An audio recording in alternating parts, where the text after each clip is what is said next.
Good morning and welcome to the First Unitarian Church of Cincinnati. My name is Sabora Rashad, and I will serve as your worship leader today. I am grateful to share this service with you this morning, both in person and online. Our church is a place you can bring your whole self, your full identity, your questioning mind, and your expansive heart. We are a community committed to social justice and to supporting the various spiritual and ethical paths of our members and friends. We also humbly acknowledge that we occupy land that is the ancestral home of the Adena and Hopewell cultures and the Miami and Shawnee people. You will see signs all over the building for various things that we hope will help you feel comfortable here. These accommodations, such as gender-neutral restrooms and hearing-assisted devices, are also listed in the back of your order of service. Please ask our ushers if you have any questions. If you would like to know more about our church or about Unitarian Universalism, please contact us by emailing member-care@firstuu.com. The flowers today are from Patty and Scott Kelly, in thanks for the valiant efforts of the many volunteers who kept this church not only alive, but thriving this last year, and in hopes for a wonderful new beginning for our beloved community.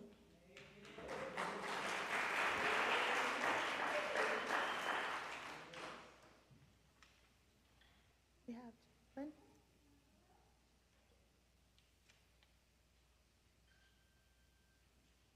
Do we have Joe to light the chalice? No? There we go. As Jo Ellen and her grandson Jackson Trapp light the chalice, I will share a reading from the Reverend Dr. Rebecca Savage. We light our flaming chalice as a beloved people united in love and thirsting for restorative justice. May it melt away the tethers that uphold whiteness in our midst. May it spark us in a spirit of humility. May it ignite us in radical love that transforms our energy into purposeful action. This is a chalice of audacious hope. This chalice shines as a light on our shared past, signaling our intention to listen deeply, reflect wisely, and move boldly toward our highest ideals.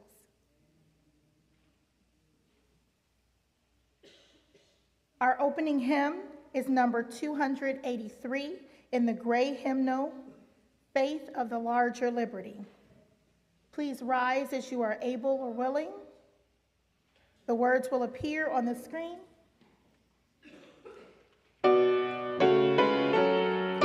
After the hymn, we will greet our neighbors either in person or on online chat until I ring the singing bowl.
Let's please greet our neighbors.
Right, we'll see if we can get this figured out here. Good morning, guys. Good morning, older guys. We're going to show you a couple of film clips from really old movies. And the first is a film clip from a movie called The Birth of a Nation, D.W. Griffith. It's the first Hollywood blockbuster. More than 100 years ago, 1915, he kind of invented the Hollywood blockbuster. The Birth of a Nation is actually, and I'm going to show you two different views of the Ku Klux Klan. The first one will be D.W. Griffith was a rich white film director. His version of the Ku Klux Klan. And basically they're like these knights in shining armor running around rescuing everybody, mostly from Northern soldiers. So here we go, there they are. Now you'll notice the people in the bottom half of the picture are all black. The way Griffith portrays it, the Union occupation in the South was all black soldiers, and the white people had to all go hide while the black people ran things. No kidding, that's the way he portrays it. So here comes the Klan, they're in the top of the picture. They're gonna run off the black people and rescue the white people. To the sound of Die Valkyrie, actually. So there they are. And they do. They look like medieval knights, right? Except they got the spiky things on there. Yeah, even the horses are wearing white sheets. At least he was comprehensive. So there are all the black soldiers. Oh, stop for a second. That is an amazing actress. She was only about 20 years old at the time, but you may have heard the name, Lillian Gish. And she acted into the 1980s. She was still acting way into her 90s. But she's an amazing actress in a very racist film, which is too bad. Anyway, she's the heroine, and you can see she's been basically kidnapped. And so the Klan is going to have to come and rescue her. So, and actually that's a pretty subtle gesture for silent movies, by the way. So here they are, riding through the town, cleaning up the place. There's the bad guy. You know, the bad guy's also black. Pretty ghastly, really. It's a hard movie it's a really hard movie to sit through. But she's been rescued, or she thinks she's going to be rescued. But the bad guy has other ideas. And remember what you just saw. Don't forget what you just saw, grown-ups. I'll get back to it. So there go the good guys piling into the house, the Klan. They're rescuing her, saving her, and saving her father too, who's Thaddeus Stevens with a different name. And there they are. The hero and the heroine recognize each other, so she knows she's definitely been saved, so yay for that. But his family, meanwhile, has fled town, and they're holed up in a cabin. So there they are in the cabin, and they're also being attacked by black Union soldiers. So the Klan has to come rescue them next. There you go, news of the danger to the little... And in a couple of seconds here, we'll watch everybody... Okay, they got to go rescue the other guys. So off they go, and her dad's happy now. Okay, now stop for just a second, because see that horse there on the left? If anybody, your grand folks have watched a lot of TV westerns in the 1950s, and like Wild Bill Hickok and the Lone Ranger and stuff. Every once in a while you'd see him go tearing out of the saloon and jump over the back of the horse and mount the horse from the rear. Well, this is the first time I'm aware of that happening in a movie. It was probably a trick riding stunt for a long time. But here we go. Gonna jump onto the horse from behind, and away he goes. And so, okay, that's the... And there they go, off riding to rescue the... They don't know which way to go, but beyond that, they're being very heroic. And so that is the white film director D.W. Griffith's view of the Ku Klux Klan. Great recruiting tool. They recruited millions of members using that as a recruiting tool. Okay, Oscar Micheaux was the first great black film director.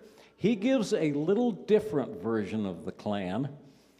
And also, it's worth noting that Micheaux was a bit of a proto-feminist. In his movies, very often, the women are heroes or close to it. So there's the hero's girlfriend.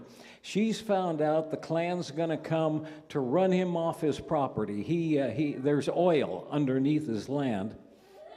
And they're going to run him off, maybe kill him if they have to. So she's got to go warn the people in the town to come rescue him. So the woman is actually going to see to rescuing the hero.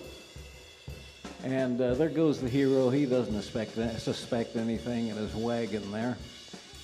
And there's the Klan getting ready to ride forth and do a little light terrorism.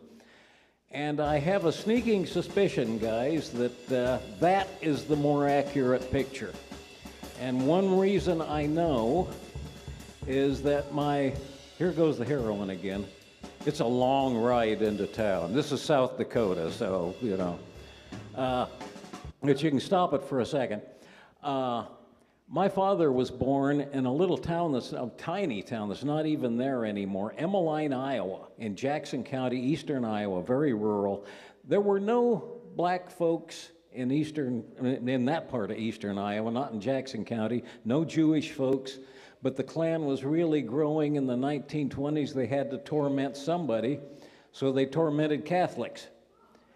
And my dad's grandparents were Catholic. His father was Catholic, although he married a Quaker.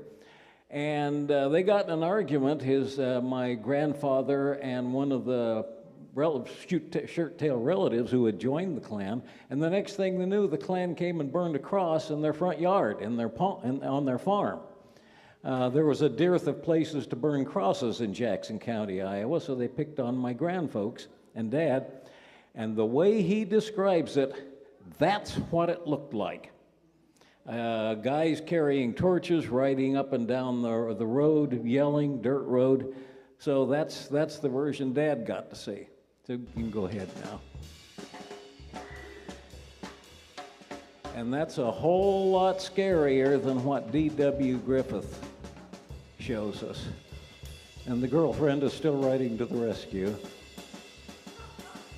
One thing is that Oscar Micheaux could not afford a lot of film, so he used the same piece of film over and over again sometimes. He didn't have the money, D.W. Griffith did. And she's still riding to the rescue. And his movies do have almost this home movie quality, and I'll explain a bit of why. But I think the piece we need to leave you with is that when somebody's telling you what happened or how it was historically, the people in power are very likely to give you a colored, sanitized version of what happened. If you really want to know what happened, you need to listen to the people who are not in power, because they know what it feels like. And now I'll let you go to your classes.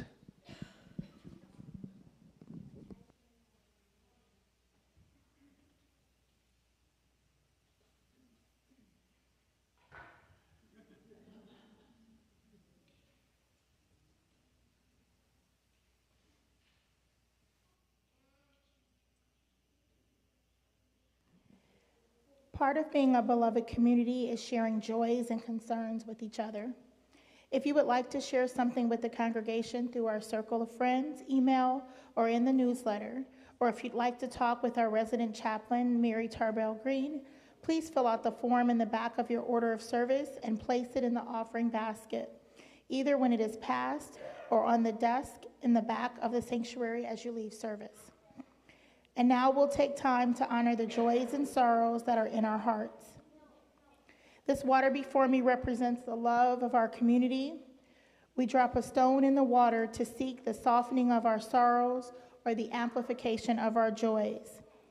All the individual joys and sorrows come together in one bowl of water so that they can be symbolically shared and borne by our community.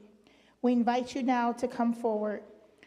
If you wish, up the side aisles and back down the middle to amplify your joy or to soften your sorrow.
I'm going to take a moment and put in a stone for Marlo, who is 6 today. It's her birthday.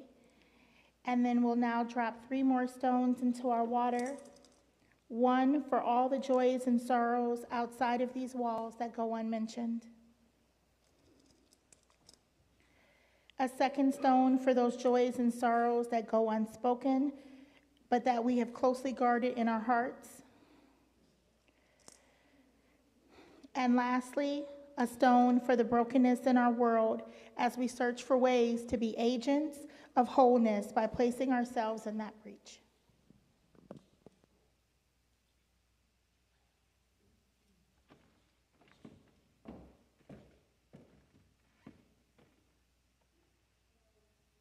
Each month, we designate one of our Sunday plate collections to benefit a special cause or our local social service organization. Our July Share the Plate recipient is Sweet Cheeks Diaper Bank of Cincinnati.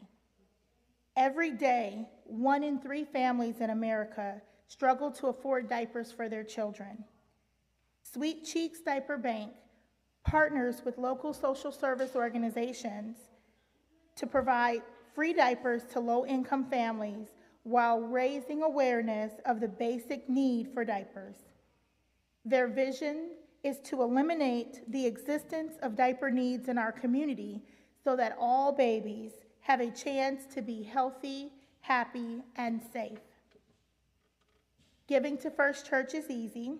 You can text the word GIVE to 513-717-7373. If you have access to our Breeze member system, you may click Give Now, fill in the amount, and choose among the options. Choose Give This One Time for our Share the Plate option, or you can give online by going to our website, firstuu.com, and then clicking the Give Now button on our homepage. You can also write a check for First Unitarian Church of Cincinnati and mail it to 536 Linton Street, Cincinnati, Ohio, 45219.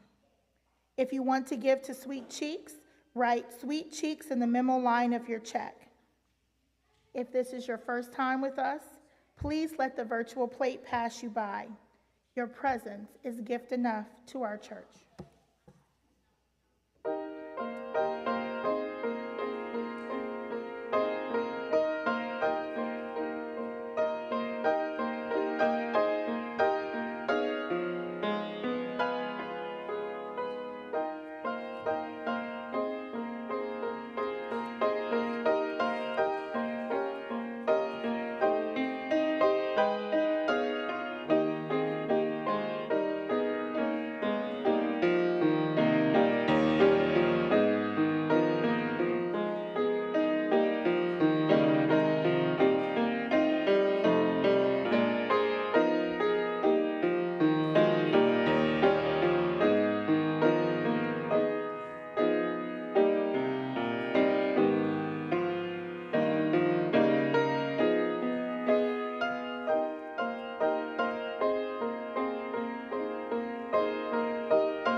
Tambe Obeson on IndieWire writes, "Why has Hollywood still not given pioneering Black filmmaker Oscar Micheaux his due?" Micheaux's legacy has not been entirely disregarded. Contemporary Black filmmakers like Spike Lee have been vocal about Micheaux's influence. Lee even once called Micheaux his idol, who inspired me to do my first film. In 1986, the Directors Guild of America honored Micheaux with a Lifetime Achievement Award. In 2010, the U.S. Postal Service issued Micheaux a commemorative stamp. Yet Micheaux has yet to be recognized in any way by the Academy of Motion Pictures, Arts and Sciences, aka the most prestigious organization in the film world. This suggests either total ignorance or perhaps a lack of appreciation among Academy brass for what he was able to accomplish as a Black man in Jim Crow America. But it is time to do something about it. Peter Subzinski writes in RogerEbert.com, "Micheaux was a man with a life and career so astonishing that not only is it eminently worthy of a documentary treatment, but if someone tried to pitch it as a screenplay, there's a very good chance it might get rejected on the basis that his story was simply too good to be believable. He had a filmmaking career that would consist of more than 40 films, including Within Our Gates, 1920, and a blistering repulse to The Birth of a Nation and Body and Soul from 1925, which marked the screen debut of Paul Robeson and which would be named the National Film Registry in 2019, stretching until a couple of years before his passing in 1951, which makes him, in the words of one film scholar, the most important Black filmmaker who ever lived.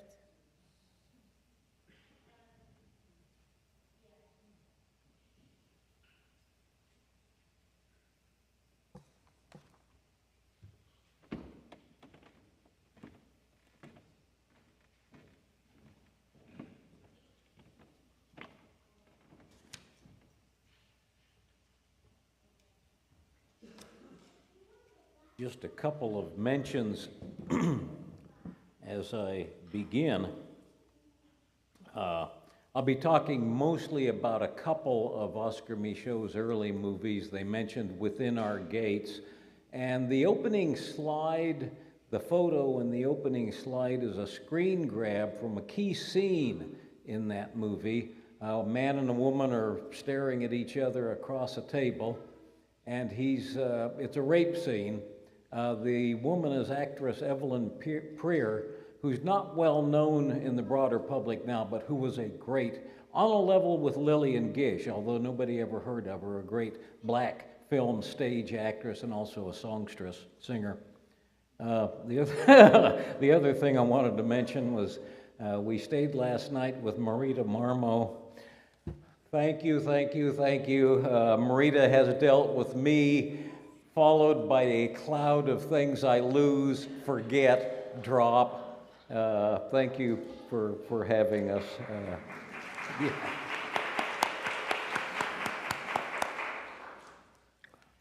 Last week, I explored Hollywood's truly first great movie director, D.W. Griffith, and his 1915 epic, The Birth of a Nation.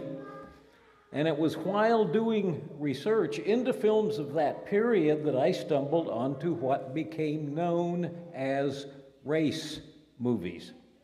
In the silent film era, mainstream motion pictures rarely showed non-white characters. When they did, as in The Birth of a Nation, they were played by whites in makeup, usually as objects of ridicule or loathing. Movie theaters themselves were segregated, with non-whites restricted to a separate but very unequal area, often a balcony above the balcony, which was cramped and miserable, or they were excluded from the theater entirely. But, and here's the takeaway, gang, if you don't get anything else out of this service, the humanity and aspiration of the oppressed will find ways to transcend oppression. And Oscar Micheaux was a living example of that, but it's always true.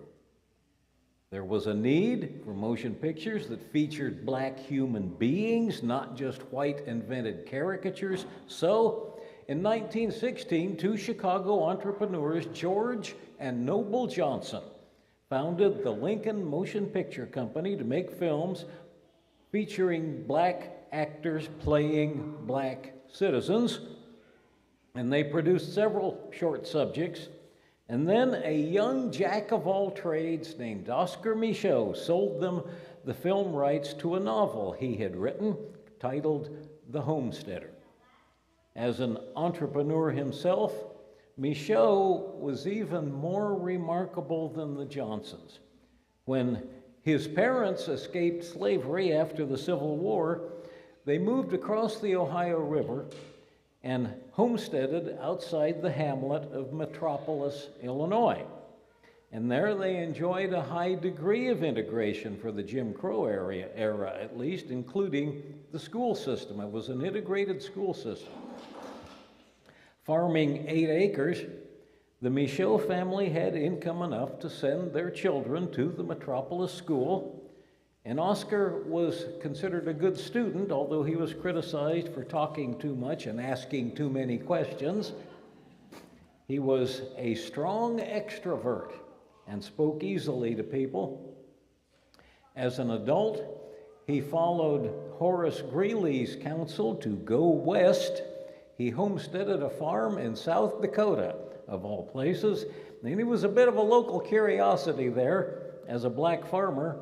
But he amassed 800 acres, and then during a drought, he took up novel writing, and he sold his books door to door. Oddly enough, entrepreneur though he was, he never learned to drive. He hired a chauffeur to take him from farm to farm, but he still turned a profit on his literary efforts. And The Homesteader was the name of the movie. It started out as the novel he wrote, a largely autobiographical novel about a black man homesteading on the Great Plains, and that's what attracted the attention of the Johnson brothers at the Lincoln Company. But the headstrong Mr. Micheaux demanded to direct the film himself, so the deal fell through. Undeterred, Micheaux raised money, got his hands on a camera and equipment, hired actors, and then drove to South Dakota and shot the movie himself. And The Homesteader was the first full-length motion picture made by and for black people. And it's now lost to history. No copies remain, but black audiences in 1918 were starved enough for films that reflected their lives that it turned a nice profit. And Micheaux followed up with another full-length feature, this time writing an original screenplay in addition to producing, directing, and doing the camera work. And he derived the title for that, and that was the one that Sabora mentioned, Within Our Gates, from the biblical reference to the stranger that is within thy gates. Quote, from Leviticus, if a stranger sojourn with thee in thy land, thou shalt love him as thyself, for you were strangers in the land of Egypt. Worth remembering.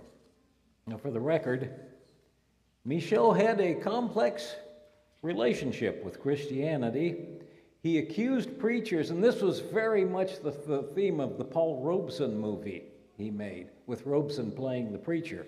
He accused preachers of working to keep the Negro in his place. Sometimes, in fact, his rhetoric might have fit into a Malcolm X speech 50 years later. But Micheaux knew his Bible. Within Our Gates was long considered a lost treasure, and then, a half-century after it was made, a single damaged print turned up in a mislabeled film canister in, of all places, Spain. Sections of it were missing, and the written dialogue had to be retranslated back into English. But the very fact that there was European distribution illustrates the energy with which Micheaux marketed his movies, which, like everything else except acting, he had to do himself. And that film is now in the public domain. It's readily viewable, including on YouTube. That's where I saw it. I do advise anyone who wants to watch it to read the synopsis first, though, because it makes it easier to follow plot gaps. And in a way, I have to admit that, if you're a perceptive listener, you may already have figured this out. I'm kind of sharing my own journey in viewing this movie. And if the very word movie means pictures that move, I got to tell you, this one really moved me. Not because of the exercise or the production values. He couldn't match Hollywood. But just because of the sentiment in it There's just so much positive energy. Micheaux denied that his movie was a reply to The Birth of a Nation, but he could not have been unaware of D.W. Griffith's racism or The Birth of a Nation's violent social impact. What's more, Micheaux's dialogue in the movie places himself and his main character squarely in the ranks of the uplifters whom Griffith viewed with such contempt. And I mentioned last week that Griffith made his biggest epic intolerance about the evils of uplifters. Micheaux's movies kind of constitute the other side of the debate on that topic, with uplift as an element of black aspiration, which I suggested last week, and I think it's true, is likely the reason Griffith didn't like the term. Like The Birth of a Nation, Within Our Gates uses two parallel storylines, one set in the North, in this case Boston, and another set in the South, Mississippi. Also, like The Birth of a Nation, it ends with a violent dual action sequence, and you saw pieces of that sequence in the clip, cut together in a manner, in Micheaux's movie, is also cut together in a manner rather similar to the Griffith movie. Now, we didn't see a clip from Within Our Gates. The still, again, in the opening slide, is a shot from Within Our Gates. But it depicts, Within Our Gates depicts the lynching, not just of the heroine's father for a murder he did not commit, but also her mother, just for being married to him, as well as the murdered man's black servant, just for talking about it. Griffith-like, Micheaux cuts between that and a different form of racial violence, and as film critic Michael Glover Smith describes it, quote, "This lynching scene is intercut with an equally horrifying scene where a villainous middle-aged white man attempts to rape the young heroine, Sylvia, before recognizing a scar on her chest that identifies her as his own illegitimate daughter." And the clever intercutting and the choreography, you saw a little piece toward the end of the scene with Lillian Gish being attacked. The choreography of the two scenes in the two movies parallel each other. So it could not have been an accident. The critic goes on to say, the clever intercutting of this climax intentionally unpacks the racist ideology of Griffith's similarly constructed The Birth of a Nation. Close quote. Now, Micheaux does not depict all white people as evil. He acknowledges and applauds the value of white allies. White mobs, however, are a constant demonic presence in his movies. This was the world of violence and potential violence, individual and collective, which blacks faced, which white people refused to acknowledge. Within Our Gates, as I've mentioned, does not attain the level of movie magic of D.W. Griffith's films, and how could it? Griffith had limitless funding, plus experience directing hundreds of films before Birth of a Nation. Micheaux was writing, producing, directing, and usually sole crew member on only his second film, in this case, working on the thinnest of shoestrings. That's why he had to reuse footage in the same film sometimes. He introduces the heroine, Sylvia Landry, quote, "a school teacher who is typical of the intelligent Negro of our times," circa 1920, close quote. And Sylvia, as I mentioned, is played by the multi-talented Evelyn Prier, who would become an early star on the black stage and screen. And Sylvia, Micheaux informs us, is, quote, "visiting in the North where the prejudices and hatreds of the South do not exist, though this does not prevent the occasional lynching of a Negro," close quote. Sylvia is somewhat mysterious. There's questions about her that we can't answer at first. She's in the North to procure funding for the Piney Woods School in Mississippi, where she teaches, but she rejects advances from multiple black men. And again, this is very proto-feminist. Micheaux was not just... Liberation is liberation, gang, and he was a liberationist, and he saw women as liberated as well. She rejects advances from multiple black men, some of them real catches, and this includes ignoring the romantic cues of strong, well-educated, handsome Dr. V. Vivian. And she tells him that she's just too busy to indulge in romance. Quote, she says, "It is my duty and the duty of each member of our race to help destroy ignorance and superstition." And yes, Micheaux could get preachy sometimes. Then again, moral uplift was a strong theme in many race movies. Sylvia eventually does gain a promise of funding from a white philanthropist. Alas, the philanthropist is hosting a guest from the South who detests black people, along with any thought of educating them. "Lumberjacks and field hands, that's all they're capable of being," she says. "Let me tell you, it is an error to try to educate them." And I mention this because not least because the bigoted woman is played by Bernice Ladd, an actress with a striking physical resemblance to Lillian Gish, the female lead in The Birth of a Nation. And again, this parallel is too remarkable to be coincidence.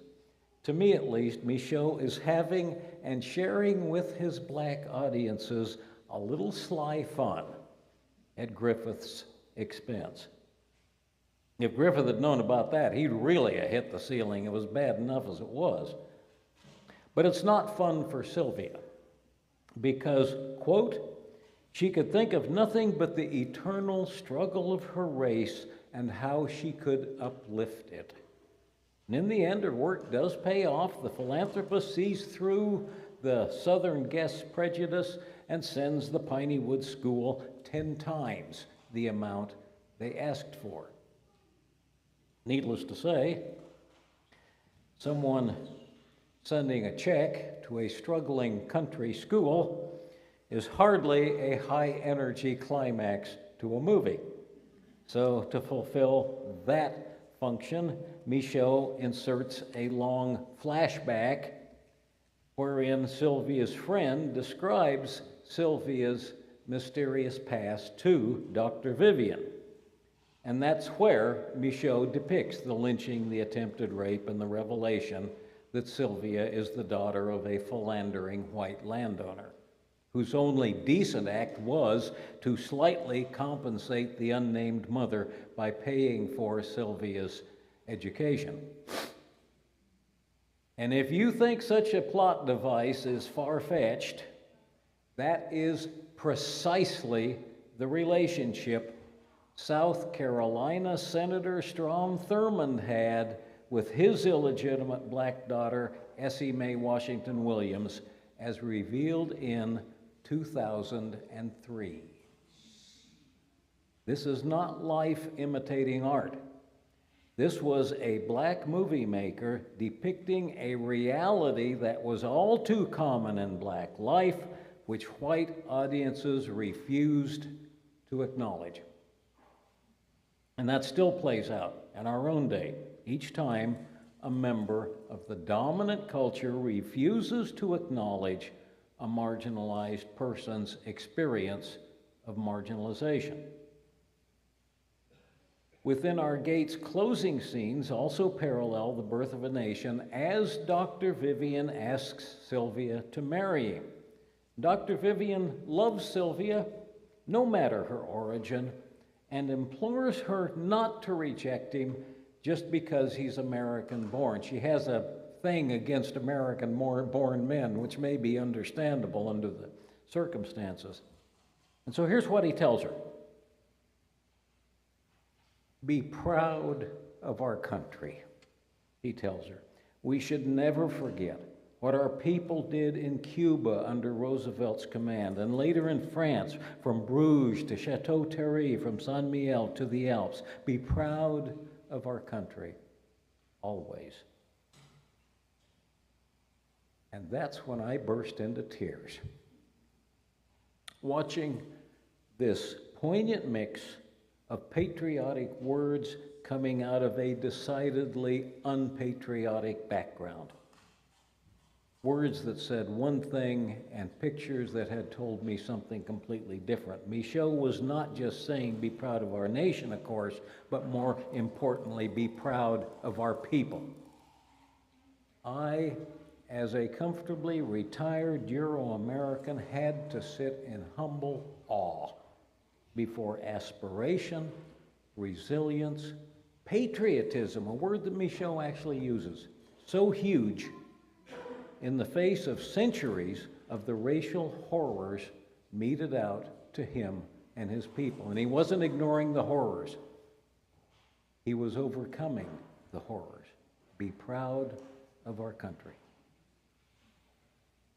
And at the same time, silent though the images were of loved ones lynched and burned for no crime, the images of rape and murder without reprisal, I could not help but hear Micheaux crying out from a still too similar labyrinth of oppression in which marginalized people are still trapped in our culture. We're making progress, but it is a long, slow struggle. And I can only compare Micheaux's words with D.W. Griffith's whining, there's no other term for it, about censorship and persecution and attacks on his freedom of speech as he raked in millions of dollars for the birth of a nation. Unlike Griffith, Micheaux had to deal with the real thing. For example, when Micheaux submitted Within Our Gates to the Board of Censors for a Chicago premiere, they banned it as too dangerous to show. Remember, Griffith's movie got people killed. But after 2 months of negotiations, Micheaux was finally allowed to present the movie with the rape and lynching scenes removed. In other words, he was allowed to show only the first half of the film and then close with the conversation between Sylvia and Dr. Vivian. Talk about the sanitized version. Later that same year, and this is the one you saw the clip from with the kids, Micheaux released another controversial film, The Symbol of the Unconquered, and this time he directly took on the Ku Klux Klan, and in common with his earlier film, Symbol of the Unconquered is about blacks as homesteaders, and in this case, prospectors on the Western Plains. When corrupt white townsfolk learn that the hero's land sits atop a valuable oil reserve, they send their night riders to burn down his holdings, frighten him away, and if necessary, kill him. Like Within Our Gates, Symbol of the Unconquered was also considered lost for decades. This time, Belgium was the nation where a single print finally turned up. And I gotta tell you, Micheaux's distributive entrepreneurship just amazes me. Unfortunately, at least one reel of this picture remains missing, and it's the reel that shows the Ku Klux Klan attack on the black prospector. From the synopsis of the movie, black settlers drive the Klansmen off, throwing a hail of bricks and stones at them, and at some point, apparently, the idea of the Klan being driven away by blacks, particularly in such a humiliating manner, was too much to bear for someone who had custody of that print, so that reel got destroyed. As you saw, the surviving footage does show the Klan riders gathering, and I find it a rather chilling scene. The evil gleam of the riders' hoods, torches burning, lightning like flashes and streaks as they gallop past the camera on slow exposure 1920 era film at night. In a way, Micheaux was able, sort of like the Johnny Cash band, Micheaux was able to turn his financial and technique shortcomings into an advantage. Worth remembering that D.W. Griffith filmed his Klan scenes in daylight, and he also, as you saw, decked the Klansmen and their horses in white cloth with emblems of the cross, more like a medieval tournament than mounted terrorists. And as I said, Micheaux's night imagery is way more disturbing, and it's also way more realistic. Now, my undergraduate film history contained a long chapter on D.W. Griffith, calling him the father of film technique, which is not totally untrue. Writing in the still segregated mid-20th century at that time, film scholar Arthur Knight probably never thought about the harm that Griffith's torrent of offensive stereotypes caused. But as I documented last week, they got numerous Black Americans killed. And I spent 80% of my life not even suspecting that movies such as Within Our Gates or directors such as Oscar Micheaux even existed, because that's my privileged existence. No reason I needed to know. In a dysfunctional system, and this is another key takeaway, in a dysfunctional system, which America's racialized patriarchy still is, the dysfunction is almost only visible to those held outside the system. You can't see it from the inside. People like me never guessed what ethnic movies meant to the people who created and viewed them, or the artistry and real courage that went into making them. In the case of Oscar Micheaux, it was a dream of uplift, where success followed ambition and determination, and where crimes prompted by no more than one's appearance were visible for what they were. And sadly, in a United States where even today institutional and individual violence still threaten the marginalized on a daily basis, his dream is still proving elusive.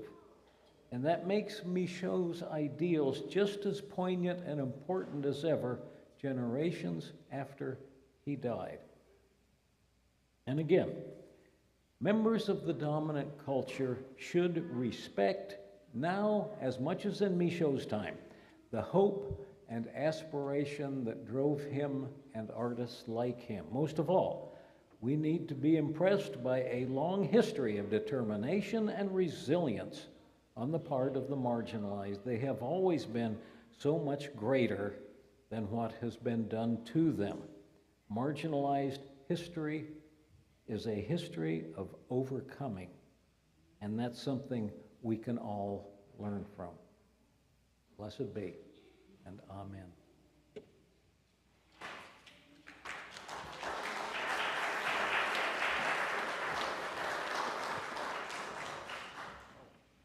Almost forgot, but I remembered this time.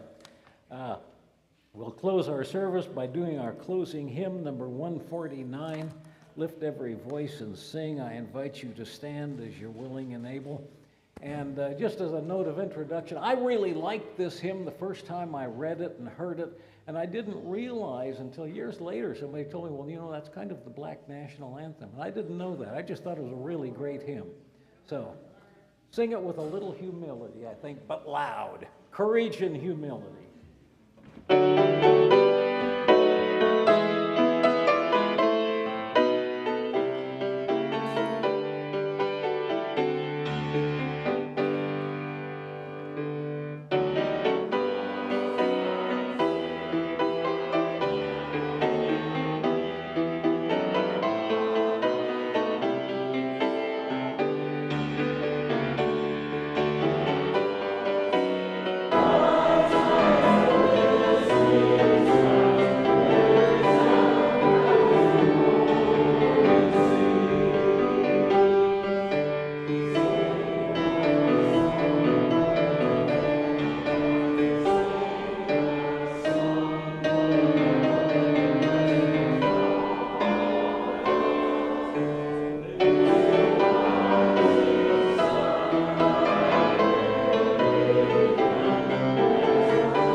Please join me in our closing words as we extinguish our chalice together. We extinguish this flame, but not the light of truth, the warmth of community, or the fire of commitment. We carry in our hearts until we are together again.